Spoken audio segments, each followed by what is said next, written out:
And I think if we're going to talk about anything, we talk about the need for law enforcement administrators and executives to really open their mind up to this, because when this was first brought to me, it was a concept that I didn't understand.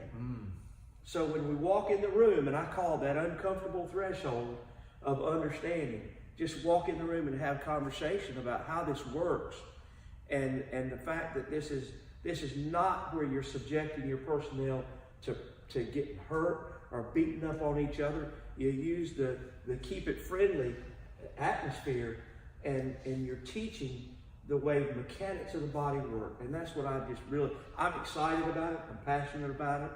When you talk about what an encounter is going to cost you if it goes to a deadly force encounter, as an agency, what it's going to cost you in legal defense of the actions of your officer, even if they're right, we're talking hundreds of thousands of dollars, let alone what's going to happen to that officer if they have to take a life.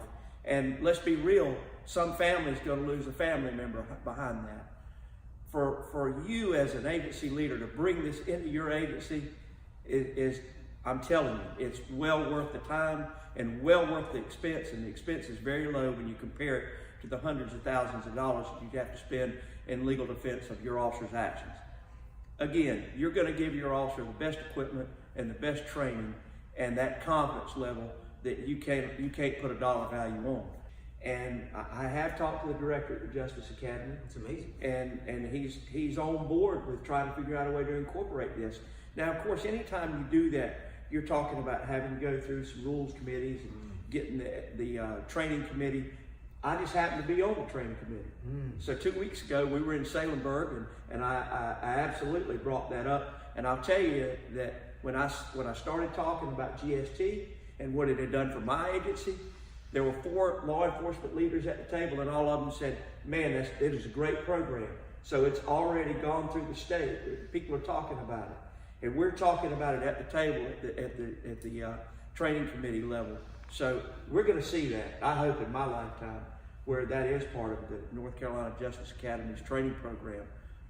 Everybody's accepted the fact that this is a better way.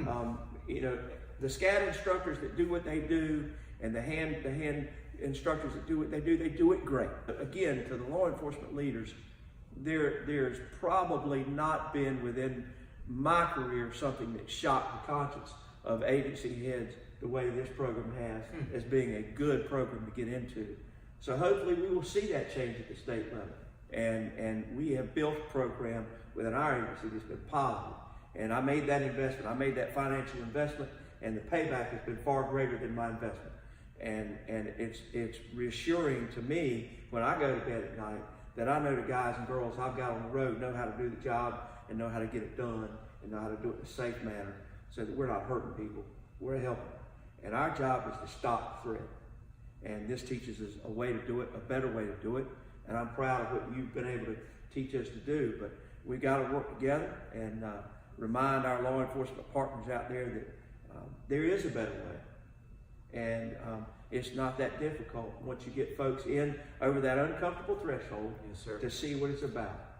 Well, the cool thing is you're giving the men and women in law enforcement the opportunity to go into a situation that's gotten out of balance and give balance to it and allow those officers to go home to their families safe. Thank you for that. Love you.